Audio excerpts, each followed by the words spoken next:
AITA for exposing my girlfriend after she mocked me in front of another man? I'm Aiden, 36, and at the time Sienna and I had been together almost 4 years. We had a shared note on my phone called Someday Trip Ideas, full of restaurants we wanted to try, road trip stops, flight prices we kept pretending were reasonable, and random comments like, "This place has the pancakes you like." We had a half-joking ring-size conversation buried in our text that had stopped feeling like a joke halfway through. We had a habit of eating takeout on the living room floor whenever life got messy, passing containers back and forth while some old show played in the background. I thought that meant we were building something. What I didn't understand yet was that being needed is not the same thing as being respected. Sienna wasn't always cruel. That's probably the part people who have never stayed too long in a relationship don't understand. If she had been openly mean from the start, I would have left. But in private, she could be soft in a way that made me feel like I mattered to her more than anyone else did. After a bad day, she would curl against me on the couch and say, "You're the only person who really knows me." When she was overwhelmed, she called me before anyone else. Sometimes she didn't even say hello. She would just start with, "Okay, I need you to talk me down," and I would. I helped her plan difficult conversations. I reminded her about things she was anxious to handle. I read messages before she sent them when she was afraid of sounding too sharp or too needy. I paid deposits when she was short and told her not to stress about it. I made her feel safe. And she told me that constantly. "You make me feel safe," she would say, like it was the highest compliment she could give. For a long time, I took it that way. But in public, something shifted. It started small enough that I could explain it away. Before we went to meet her friends, she would tug at my shirt collar and say, "Maybe button that one more. I'm just trying to help you show up better." I would ask, "Better for who?" She would laugh, kiss my cheek, and say, "Don't take it personally." When she introduced me to new people, she stopped saying, "This is my boyfriend, Aiden," and started saying, "This is Aiden," like my role was optional depending on the room. If I was quiet at a dinner, she would smile at the table and say, "Aiden's not really a networking person," in this bright little voice that made everyone chuckle. If I told a story, she corrected details that didn't matter. If I helped plan something, she posted the finished result without mentioning me. Once, I booked a weekend place she had been talking about for months because she was too stressed to deal with it. She posted the view from the balcony with the caption, "Booked myself a little reset." I didn't need applause for clicking a few buttons. But after a while, the pattern started to feel less like forgetfulness and more like editing. She was editing me out of the parts of her life that looked good, then bringing me back in when something needed fixing. I told myself I was being mature by not making everything a fight. Every couple has awkward moments. Every person gets careless sometimes. I kept giving her the benefit of the doubt because the private version of Sienna still looked at me like I was home. My best friend Ethan saw it sooner than I did. We met for coffee one afternoon after I had mentioned, almost casually, that Sienna had made another joke about me being behind the scenes. Ethan stirred his drink so long the ice started clinking like he was trying not to say what he wanted to say. Finally, he looked at me and said, "You keep calling it patience because it sounds better than admitting she's embarrassed by you." I got defensive immediately. "She's not embarrassed by me." Ethan gave me that look only a close friend can get away with. "Man, she likes what you provide. That doesn't mean she respects who you are. That's not fair. Is it wrong?" I didn't answer because I didn't want to. He leaned back, his tone softer. "You're not her partner right now. You're her unpaid emotional infrastructure." I hated that sentence because it stayed with me. A few weeks later, Sienna started talking about Cole. Cole was part of a wider social circle. I had met him a few times. He was good-looking in a polished way, the type of guy who always seemed freshly ironed even in jeans. He wasn't rude to me. He wasn't even especially flirty with Sienna in front of me. The issue wasn't Cole himself. It was the way Sienna performed around the idea of him. "Cole just knows how to carry himself," she said one evening while scrolling through her phone. I looked up from the dishes. "And I don't." She rolled her eyes. "See, this is why I can't say anything." I asked one question. "You hear comparison because you're insecure." "I'm just saying he moves through a room really well." A few days later, she brought him up again. "He's so easy to talk to. Like, he understands ambition without making it weird." I set down my fork. "Do I make ambition weird?" She sighed like I had exhausted her. "Aiden, I can't keep shrinking normal observations so you feel secure." That was one of her newer phrases. Shrinking, holding space, leveling up. She had started using words that sounded healthy, but somehow every one of them ended with me apologizing for being hurt. Then came the dinner. It was supposed to be a small reservation for 6 people. Sienna, me, Brooke's boyfriend, Cole, and another friend. The table was too small for anyone to ignore anything. Every awkward pause landed in the middle of the plates. Before we got there, Sienna adjusted my jacket in the parking lot. "Please don't be weird tonight," she said. I looked at her. Why would I be weird? You get quiet when you feel intimidated. I get quiet when I'm deciding whether something is worth responding to. She smiled like I had proven her point. Just be present. For the first half hour, I tried. I asked questions. I listened. I even laughed when Cole told a story about getting lost at some event because it was genuinely funny. But Sienna kept cutting in whenever I spoke. When Brooke asked about the trip Sienna and I had been planning, I started to say we were looking at dates. Sienna interrupted me. "I'm still deciding what I want my next chapter to look like." That sentence hit me strangely because I had already paid part of the deposit for that trip after she asked me to cover it. She had texted, "Can you handle the deposit and I'll send my half after payday? Please don't mention it to anyone. I hate looking dependent." Now she was talking like I was a clingy man trying to insert myself into her future. I sat back. Then Cole asked something about long-term relationships. Nothing pointed, just a general question. Sienna swirled her drink and said, "I used to think stability was enough. Now I think I need someone who actually matches where I'm going." The whole table shifted. Brooke stared at her plate. Brooke's boyfriend froze with his fork halfway up. Cole gave a small, uncomfortable laugh and glanced at me like he wasn't sure if he was supposed to pretend that hadn't just happened. Someone said, "Wait, is Aiden supposed to defend himself here?" Sienna laughed, light and polished. "He knows I'm just being honest." I looked at her. "Is that what you really think of me?" Her smile tightened. She lowered her voice, but everyone could still hear her. "Don't make this awkward." I said, "I didn't." She leaned closer. "This is exactly what I mean." I didn't explode. I didn't insult her. I didn't compete with Cole. I stayed quiet because some part of me knew if I reacted the way she wanted, she would use that reaction as evidence. The car ride home was worse than the dinner. For the first 10 minutes, neither of us spoke. The GPS kept interrupting the silence with directions we didn't need because Sienna had left it running. Every turn right in half a mile felt ridiculous in the middle of what was happening between us. Finally, she said, "You embarrassed me tonight." I almost laughed because I thought I had misheard her. "I embarrassed you?" "Yes.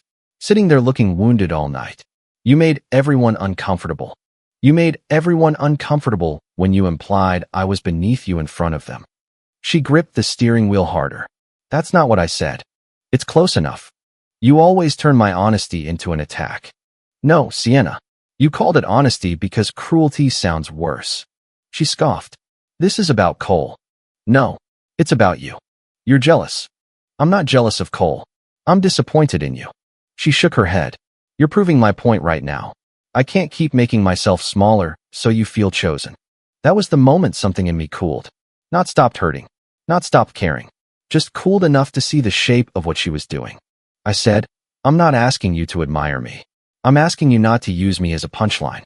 She didn't answer. When we got home, she went straight to the bathroom and closed the door. I stood in the kitchen for a while, listening to the fan hum. The takeout menus were still stuck to the fridge with a magnet from a trip we had taken 2 summers earlier. One of her sweaters was over the back of a chair. Her phone charger was twisted around mine near the outlet. Everything looked normal. That made it worse. The next day, Brooke texted me. "I know last night was tense, but you have to understand Sienna has been feeling held back for a while." I read it 3 times. Then I typed, "Held back how?" Brooke replied almost immediately, "I'm not trying to get in the middle. I just think you need to accept where she is emotionally." I wrote, "Brooke, what exactly did she tell you?" The typing bubbles appeared, disappeared, appeared again. Finally, she sent, "She made it sound like you two were basically not serious anymore, and you were having a hard time accepting that." I stared at the phone so long the screen dimmed. Basically not serious anymore. That same week, Sienna had been lying beside me on the couch, scrolling through Rings as a joke. She had held up her hand and said, "Not too big, though. I'd feel weird wearing something that looks like a trophy." 2 nights before that, She had texted me. I still want our future. I just get scared when things feel real.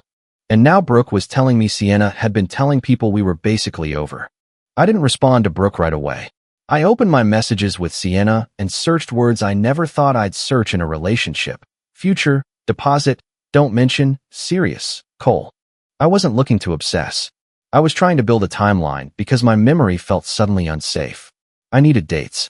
I needed to know if I had missed a gradual ending or if she had been telling two different stories at the same time. The dates were what got me. On a Tuesday, she had told me, "You're the only person I can imagine doing real life with." On that same Tuesday, according to Brooke's message, Sienna had told her she didn't know how to make me understand we weren't serious anymore. On Friday, she had asked me to cover the trip deposit and wrote, "Please don't tell the group. I hate looking dependent." On Saturday, she posted a screenshot of the booking confirmation cropped just enough to hide my name. On Sunday, she told people she was deciding what her next chapter looked like. I found a voice note she had sent me after one of the nights. She kept mentioning Cole. I had saved it because at the time I thought it was vulnerable. Her voice came through my phone, soft and tired. I know I was being a little extra tonight. I think I was trying to impress Cole, honestly. Not because I want him. I just need people to know I can do better than what they expect from me. At the time, I had comforted her. I had told her she didn't need to prove anything to anyone. Listening to it again, I heard the missing piece. She didn't say she wanted to do better for herself. She said she needed people to know she could do better. A few hours later, Ethan texted me. "Can I send you something? It's going to hurt." My stomach dropped before I even opened the attachment. It was a screenshot from a smaller chat. I didn't know who forwarded it to him, and I didn't ask. There was Sienna's name, clear as anything. "Aiden is safe, but not impressive," she had written. "He's good for real life, not for optics." Someone in the chat had replied with a laughing emoji. Then Sienna added, "I know that sounds bad, but you know what I mean." I sat on the edge of the bed with my phone in my hand and felt stupid in a way that made me angry. Not because I had loved her. I wasn't ashamed of that. I was angry because I had been protecting a version of her that she had been actively destroying behind my back. Ethan called me 5 minutes later. "I'm sorry, man," he said. "You needed to see it." I didn't trust my voice at first. He waited. "Finally," I said, "she's been preparing the breakup before the breakup." "Yeah," he said quietly. "If I leave, she gets to say I couldn't handle her leveling up." "Looks like it." I rubbed my forehead. "And if I stay, I keep funding the version of her that disrespects me." Ethan exhaled. "Exactly." That night, Sienna came over like nothing had happened. She was sweet again. That was the hardest part. She brought food. She kissed me like she was trying to erase the weekend. She curled up next to me and said, "I hate when we feel off." I looked at her and wondered how many rooms had already heard that I was clingy, jealous, insecure, and holding her back. She touched my arm. "Are we okay?" I said, "I don't know." Her face changed. Not sadness first. Alarm. What does that mean? It means I'm thinking. About what? About whether this relationship is real when nobody else is watching. She stared at me. That's dramatic. Maybe. She went cold after that. Not openly. Not enough that someone else would notice. But I noticed. The little sighs. The short replies. The way she put her phone face down whenever a notification came in. I didn't accuse her. I didn't post anything. I didn't message Cole. I didn't try to make a speech in the group chat. I started removing myself from every role she had quietly assigned to me. First, I separated my share from the travel savings. Nothing shady, nothing hidden.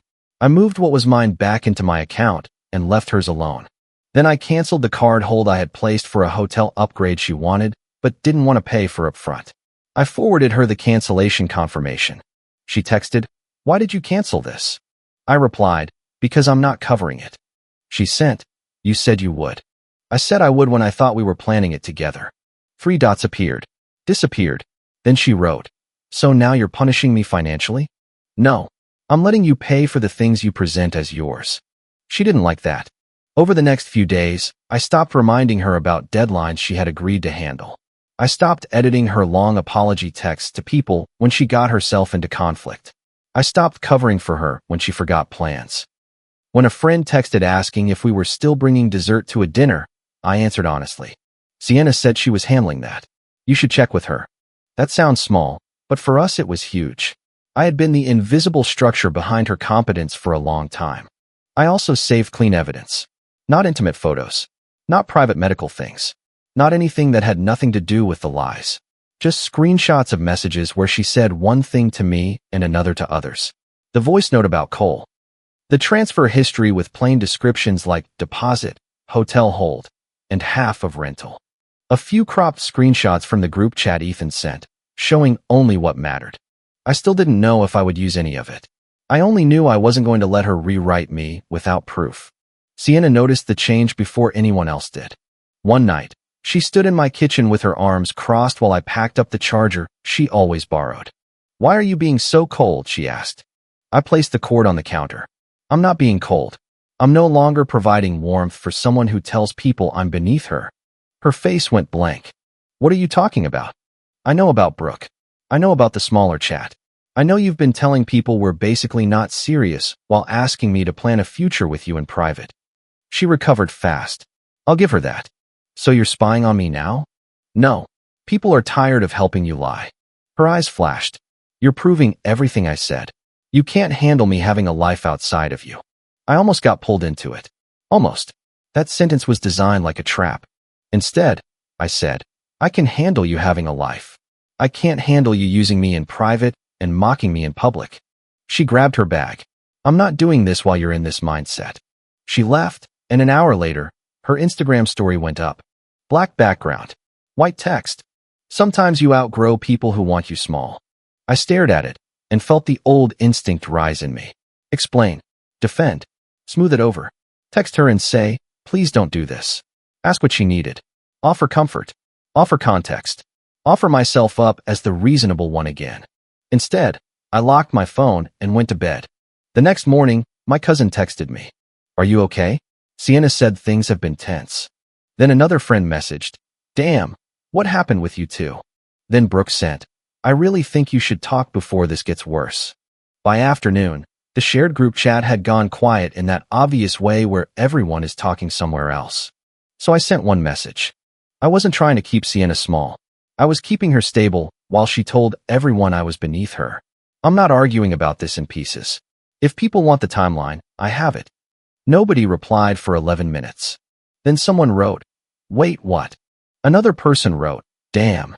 Brooke texted me privately almost immediately. "What timeline?" I replied, "The one where she told you we weren't serious the same day she told me she wanted our future." Brooke didn't answer. That evening, Sienna called me 6 times. I didn't pick up until the 7th because I knew if I answered too soon, I would still sound hurt enough for her to steer the conversation. When I finally answered, she didn't say hello. "How dare you put that in the group chat?" "You put me in the group chat before I ever typed a word." "I was processing with friends." "No, you were preparing witnesses." She went silent for half a second.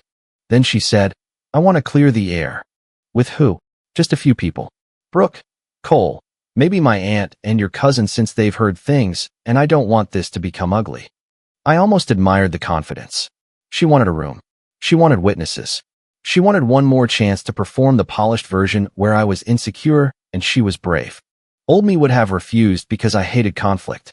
Older me would have gone in and tried to be fair. The version of me sitting there with dated screenshots knew exactly what she was doing. I said, "Fine." She sounded surprised. "Fine. Fine. Can you please come with an open heart?" "No. I'll come with an accurate timeline." The brunch was that Sunday. It was smaller than the first one, but heavier. Sienna picked a casual place with bright windows and small tables. Like sunlight could make the conversation less staged. Brooke was already there when I arrived, staring into her coffee. Cole came in a few minutes later and gave me a cautious nod. Sienna's aunt sat beside her. My cousin sat beside me, looking like he regretted getting involved before he even took off his jacket. Menus sat untouched in front of everyone. Nobody was there for food. Sienna started with a soft voice. "I just want everyone to stop walking on eggshells," she said. "I feel like things have gotten twisted, and I want to speak from my truth." I said nothing. She looked at me, probably expecting me to interrupt. I didn't. She continued. "Aiden has been struggling with me growing into myself. I think he liked when I was smaller, when I needed him more, and now that I'm becoming more visible and more ambitious, he's reacting from fear." Brooke glanced at me, then back at her cup. Sienna placed a hand over her chest. I care about him. I do. But I can't keep shrinking so he feels chosen. My cousin shifted in his chair. Sienna kept going. And then the jealousy with Cole made everything worse. I never wanted Cole dragged into this. I just wanted Aiden to trust me enough to let me have relationships and conversations that weren't about him. Cole looked uncomfortable, but he didn't speak. Then Sienna's aunt looked at me and asked, not cruelly but firmly, why can't you just support her becoming who she wants to be? That was the line Sienna had been building toward. The clean, easy version. She was growing. I was threatened. She was brave. I was small. I took out my phone. Sienna's eyes went to it immediately. I said, you've all heard the version where I'm insecure. Now listen to the version with dates. Sienna sat up straighter. Aiden, don't. I looked at her. You invited witnesses. Nobody moved. I started with the text from Sienna to me. I read it aloud, keeping my voice steady. Tuesday, 8:14 p.m., I still want our future. I just get scared when things feel real. Then I opened Brooke's message. Brooke, you texted me that Sienna told you we were basically not serious anymore and that I was having a hard time accepting it. When did she tell you that? Brooke's face went red. Sienna snapped, don't put her on the spot. Brooke swallowed. That week. I nodded. Same week. Same day, according to what you told me later. The table went quiet. I opened the next screenshot. Friday, 10:32 a.m. Sienna asked me to cover the trip deposit. Her words were, please don't mention this to anyone. I hate looking dependent. Sienna's aunt looked at her. Sienna said, that was private. So was my support, I said. Until you started publicly pretending it didn't exist. I showed the transfer history next. Not dramatically. I just turned the phone enough for my cousin and Brooke to see the dates and descriptions. Deposit. Hotel hold. Half of rental. Nothing emotional. Just boring proof, which somehow made it worse for her. My cousin muttered, I didn't know that. Sienna said, because I don't broadcast every little financial thing like he apparently does. I looked at her. You posted the trip like you booked it yourself. Her mouth opened, then closed. Then I showed the screenshot Ethan had sent me. I didn't read the whole chat. I didn't need to. I read only her words. Aiden is safe, but not impressive. Good for real life, not for optics. Brooke closed her eyes. Cole leaned back slightly, like he wanted physical distance from the sentence. Sienna's aunt whispered, Sienna. Sienna's polished expression cracked. That was taken out of context. What context makes that respectful? I asked. She didn't answer. Finally, I played the voice note. Just the relevant part. Her own voice filled the table, softer than she looked in that moment. I think I was trying to impress Cole, honestly. I just need people to know I can do better than what they expect from me. Cole looked down at his hands.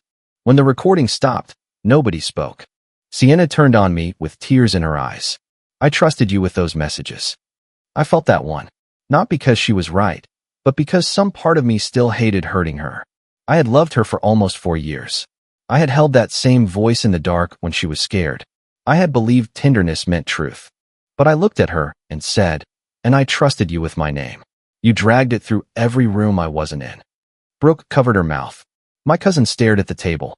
Sienna's aunt leaned back like she had suddenly realized she had walked into the middle of something much uglier than a normal breakup. Cole cleared his throat. I didn't know I was being used as part of something, he said. I'm stepping out of this. Sienna whipped toward him. Cole, that's not what this is. He shook his head. I'm not saying you wanted anything with me. I'm saying you let me think he was some jealous guy who couldn't accept reality. That's not what this sounds like. Brooke finally looked at me. I thought you knew she felt that way, she said quietly. I thought you two were already ending. Sienna said, Brooke. But Brooke didn't stop. You made it sound like he was refusing to accept it. Sienna's aunt asked the question that ended the room. Did you tell us you two were basically done while asking him to plan your future? Sienna stared at her. For once, she didn't have the polished sentence ready. I reached into my jacket pocket and took out a small envelope. Nothing theatrical, just a plain envelope with her name on it. I placed it on the table in front of her. What is that? She asked. Travel cancellation details. A record of what's already separated. A list of anything still in both our names that needs to be handled. And a note ending the relationship. Her lips parted. You're breaking up with me here? No, I said. I broke up with the version of us you were selling weeks ago. This is just me making it official. Her eyes filled again, but I didn't move toward her. I said, You don't have to be proud of me anymore. You also don't get to use me anymore. Then I stood up. Nobody stopped me. I paid for my coffee at the counter even though I had barely touched it, because I needed something normal to do with my hands. Outside, the air felt too bright. My phone started buzzing before I reached my car. Sienna texted first. You humiliated me. Then, you didn't have to embarrass me like that. Then, after everything I trusted you with. Then, please answer. I didn't answer until I got home. By then, the group chat had started moving. Someone wrote, I didn't know any of that. Someone else wrote, this is messy. I'm staying out of it. Brooke sent me a private message. I'm sorry. I should have asked you instead of assuming. I sat with that one for a minute. I appreciated it, but it didn't undo the months she had helped carry Sienna's version into rooms I wasn't in. I replied, thank you. I hope next time you ask before helping someone turn another person into the villain. She wrote back, fair. Cole didn't message me right away. A few days later, he sent a short one. I'm sorry. I accepted a version of things I didn't verify. I'm keeping distance from this. That was enough. I didn't need Cole to become my friend. I just needed him to stop being a prop in a story Sienna had built about me. Sienna kept texting. At first, she was furious. You wanted everyone to hate me. You were waiting to do that. You're not as calm as you think you are. Then she cried in voice messages. I don't know why I said those things. I was confused. I felt pressured. I didn't mean it the way it sounded. Then she tried soft nostalgia. I miss our floor dinners. I keep thinking about the trip note. You're still the person who knows me best. That one almost got me. I opened our shared note one last time. Someday trip ideas. It was still full of us. Pancake places. Little museums. A highway overlook she wanted to see at sunset. A seafood restaurant I had added because she once mentioned it while half asleep. I stared at it for a long time, then removed myself from the note. She called that night. I answered because I wanted the last conversation to be direct. Her voice was hoarse. You ruined how people see me.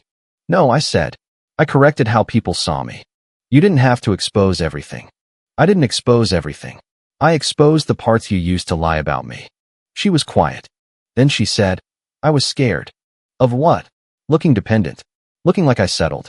Everyone around me is moving up and changing, and she exhaled shakily.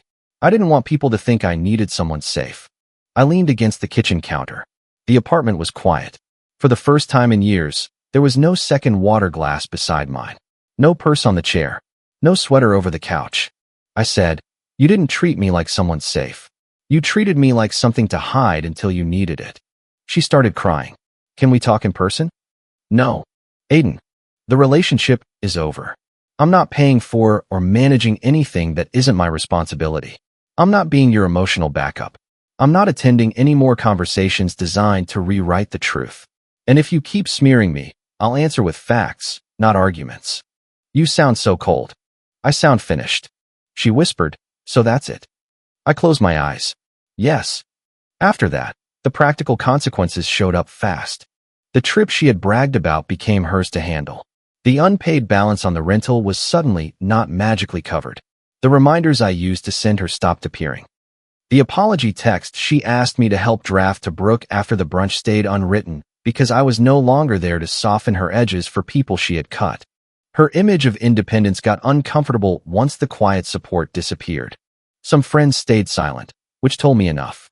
Some apologized. Some avoided both of us because it was easier than admitting they had repeated things they didn't know.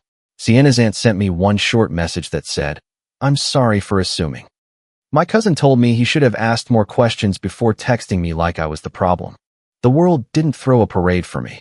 Nobody lifted me onto their shoulders for having receipts. I still had to grieve the relationship. I still missed the private version of Sienna, the woman who ate noodles from a takeout container on the floor and told me I made the room feel less loud. I missed who I thought she was. I missed who I was when I believed loving someone patiently was the same as loving them wisely. But I didn't miss being edited. I didn't miss watching her turn my support into her independence and my silence into guilt. I didn't miss trying to earn public respect from someone who accepted private devotion like a bill I owed. I'm not perfect in this. I stayed too long. I ignored small cuts because none of them looked serious enough alone. I confused silence with strength. I confused being useful with being loved. I told myself I was protecting the relationship when really I was protecting Sienna from the consequences of how she treated me. But I refused to accept blame for finally defending myself. I didn't lose Sienna to Cole. I didn't lose her to ambition or growth or some better version of life I couldn't match. I lost the version of Sienna I had been defending in my own head. And once that version was gone, there was nothing left for me to save. She wanted a man she could look impressive beside. I wanted a woman who did not need an audience to respect me. If you liked it, don't forget to leave a comment and support the channel by subscribing. See you in the upcoming stories.